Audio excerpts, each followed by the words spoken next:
वाली बहू। प्रज्ञा को रील्स बनाने का बड़ा ही क्रेज है और वो दिन भर रील्स बनाती रहती है। खाते पीते घूमते फिरते घर में कॉलेज में रील्स बनाने के कारण प्रज्ञा पूरे कॉलेज में हाईलाइटेड है। जहाँ उसकी रील्स सभी को पसंद आते हैं, वहीं मनीषा चिंता में डूबी रहती है। एक रोज जब खाते हुए प्रज्ञा रील्स बना रही होती है, तब मनीषा कहती है, 1 मिनट पे चैन नहीं है इस लड़की को। ये नहीं कि खाना तो आराम से खा ले, लेकिन नहीं, अरे थोड़ी देर रील्स नहीं बनाओगी तो आसमान नहीं टूट पड़ेगा। अरे मम्मी, इसी को तो कहते हैं डिटर्मिनेशन। तुम नहीं समझोगी ये सब। भगवान, इस लड़की को सद्बुद्धि दे। जा देखो, तब टेढ़ा बाका मुंह बनाती रहती है। मनीषा की बात का प्रज्ञा पर जरा भी असर नहीं होता और वो खाते खाते रील्स बनाती रहती है। दिन बीतने लगते हैं और देखते देखते प्रज्ञा का कॉलेज भी खत्म हो जाता है। आए दिन कोई ना कोई मनीषा को प्रज्ञा की शादी करवाने का सुझाव दे जाता है। सब ठीक ही कहते हैं, प्रज्ञा की शादी कर देनी चाहिए। अपने घर के काम काज में व्यस्त हो जाएगी तो खुद ही ये रील्स और नाच गाना बंद हो जाएगा। मनीषा और प्रेम प्रज्ञा के लिए एक अच्छा लड़का ढूंढने लगते हैं और तभी विकी का रिश्ता प्रज्ञा के लिए आता है, जिसने प्रज्ञा को उसकी रील्स देखकर पसंद कर लिया था। अगले दिन विकी अपने माता पिता के साथ प्रज्ञा के घर पहुंच जाता है और प्रज्ञा साड़ी पहने हाथों में चाय की ट्रे लिए उनके सामने आती है। जब विकी को पसंद है तो हमें भी बहू पसंद है। बहन जी, आप बारात की तैयारी कीजिए। एक बार लड़का लड़की अकेले में बात कर ले तो अच्छा रहेगा। हाँ हाँ, क्यों नहीं। मनीषा विकी को प्रज्ञा के कमरे में भेजती है, जहाँ प्रज्ञा पहले से ही रील्स बना रही होती है। तभी विकी कहता है, आ गए आपके साजन जी। हमारे साथ ये रील्स कंप्लीट करते तो और भी अच्छा रहता। अच्छा जी, अब आ ही गए हैं तो बना ही लेती हूँ आपके साथ। दोनों मिलकर रील्स बनाते हैं। जब वी मीट और तुरंत पोस्ट भी कर देते हैं। फिर विकी कहता है, जब आप साड़ी में चाय लेकर आई तब मुझे लगा कि कहीं मैं गलत घर में तो नहीं आ गया। अब सही है। दोनों की शादी पक्की हो जाती है और शादी के दिन भी प्रज्ञा रील्स बनाने से चूकती नहीं। यहाँ तक कि बारात के समय भी नाचते हुए रील्स बनाती है। सभी लोग प्रज्ञा की तारीफ के फूल बांध देते हैं और प्रज्ञा नाचती गाती अपने ससुराल चली जाती है। सब कुछ अच्छा चल रहा होता है।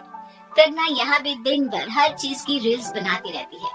लेकिन कुछ दिनों के बाद जब सुनीता कहती है, बहू, ये रील्स के साथ साथ कुछ काम भी कर लिया करो। वैसे तुझे और क्या क्या बनाना आता है?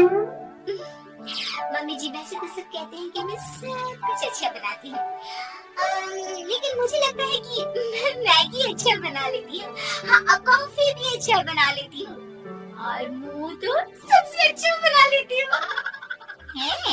अच्छा अच्छा। सुनीता अपना माथा पकड़ लेती है और कहती है, बहू, कुछ खाना बनाना भी सीख लेती हूँ। मम्मी जी, मैं लंबी प्लानिंग कर रही हूँ। जल्दी ही मैं इतनी फेमस हो जाऊंगी कि मुझे पैसे मिलने लगेंगे। हम दोनों सास बहू राज करेंगे, राज। नौकर काम करेंगे और लोगों की तो लाइन लगेगी हमसे मिलने के लिए। तेरा दिमाग खराब हो गया है क्या बहू?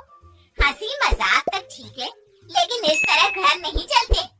जितना जल्दी हो इस घर के तौर तरीकों को सीख लो। प्रज्ञा मुंह घुमाकर चली जाती है और तुरंत उसी वक्त एक रील बनाती है। ये देख सुनीता का गुस्सा 7वें आसमान पर चला जाता है और विकी के घर आते ही सुनीता उसे सब कुछ बताती है। विकी भी अब प्रज्ञा की इन हरकतों से परेशान हो जाता है। तुम टेंशन मत लो मम्मा, मैं देख लूंगा। विकी कमरे में जाता है तो देखता है कि प्रज्ञा रील्स बना रही है। विकी बड़े ही प्यार से प्रज्ञा से कहता है, प्रज्ञा, इन सब के लिए मैं तुम्हें मना नहीं कर रहा हूँ, लेकिन फिर भी हर वक्त तो ये अच्छा नहीं लगता ना। समझने की कोशिश करो, मुझे भी तुम्हारा थोड़ा वक्त चाहिए। मैं जब ऑफिस से आता हूँ तो मुझे समय देने की जगह इसी में लगे रहते हो। तुम ज्यादा ही सोच रहे हो। तुम भी मेरे साथ रील्स बनाओ ना। तुम्हें भी बहुत अच्छा लगेगा। तुम्हें इज्जत से कोई बात समझ में नहीं आती क्या? दिमाग खराब हो गया है तुम्हारा इस चकाचौंध से। अगर तुमने अपना रवैया नहीं बदला तो मैं तुमसे दूर चला जाऊंगा। तुम ही रिश्ता लेकर आए थे, मुझे लड़कों की कमी नहीं थी और ना आज है। विकी दरवाजा पटक कर चला जाता है। धीरे धीरे विकी प्रज्ञा से दूर होता जाता है। एक रोज मनीषा प्रज्ञा के ससुराल उससे मिलने जाती है।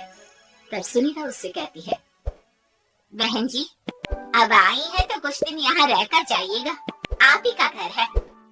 हाँ मम्मी, बहुत दिन हो गए तुम्हारे साथ एक भी रील नहीं बनाई मैंने। प्रज्ञा तुरंत अपने फोन में रील्स ऑन कर लेती है। ये सब मुझसे नहीं होगा। तेरा ये भूत अभी तक नहीं उतरा क्या? बहन जी आप कुछ कहती नहीं क्या इसे? जब आप ही कुछ नहीं कर पाई तो मैं कर ही क्या सकती हूँ, सास तो वैसे ही बदनाम है। शाम को घर की लाइट चली जाती है और मनीषा प्रज्ञा से कहती है, मेरे घुटनों में बहुत दर्द हो रहा है, तू लाइट का कुछ इंतजाम करना बेटा। अच्छा कैंडल जला देती हूँ मम्मा। प्रज्ञा गाते हुए कैंडल जलाती है और खिड़की के पर्दे के पास रख देती है। मनीषा जिसे बहुत दर्द हो रहा है वो सो जाती है और प्रज्ञा हमेशा की तरह अपनी रील्स में लग जाती है। उधर कैंडल की वजह से पर्दा आग पकड़ लेता है और मनीषा के कमरे में आग लग जाती है। बचाओ! बचाओ! सभी भागते हैं और विकी कमरे की आग बुझाने में लग जाता है, लेकिन तब तक मनीषा आधी जल चुकी थी। मनीषा की हालत देख प्रज्ञा रोने लगती है। विकी मनीषा को तुरंत हॉस्पिटल ले जाता है और उसे एडमिट कराता है। विकी प्रज्ञा से कहता है, देख लिया ना, तुम्हारे इस नाच गाने की वजह से आज तुम्हारी माँ की जान जाते जाते रह गई। अब पता नहीं तुम और क्या चाहती हो। उधर डॉक्टर कहते हैं, इनकी हालत बहुत नाजुक है, आधे से ज्यादा जल चुकी है। प्रज्ञा रोती हुई मंदिर में जाती है और भगवान के आगे जाकर कहती है, भगवान मेरी माँ को ठीक कर दो, मैं कसम खाती हूँ आज से ये रील्स बनाना छोड़ दूंगी, बस मुझे मेरी माँ वापस मिल जाए। 2 दिन बीत जाते हैं और मनीषा खतरे से बाहर आ जाती है। पेशेंट अब ठीक है, आप लोग उनसे मिल सकते हो। सब कोई मनीषा से मिलता है और प्रज्ञा सबके सामने अपना फोन तोड़ देती है। मुझे माफ कर दो मम्मा, मैंने तुम लोगों की बातों को नजरअंदाज किया। बेटा कोई भी चीज जरूरत से ज्यादा खराब है। मैंने तुम्हें रील्स बनाने से कभी मना नहीं किया, लेकिन हर वक्त एक ही चीज तो सही नहीं है। मैं समझ गई हूँ मम्मा, आई एम सॉरी। प्रज्ञा उस दिन से रील्स बनाना छोड़ देती है और पूरी तरह से अपने घर में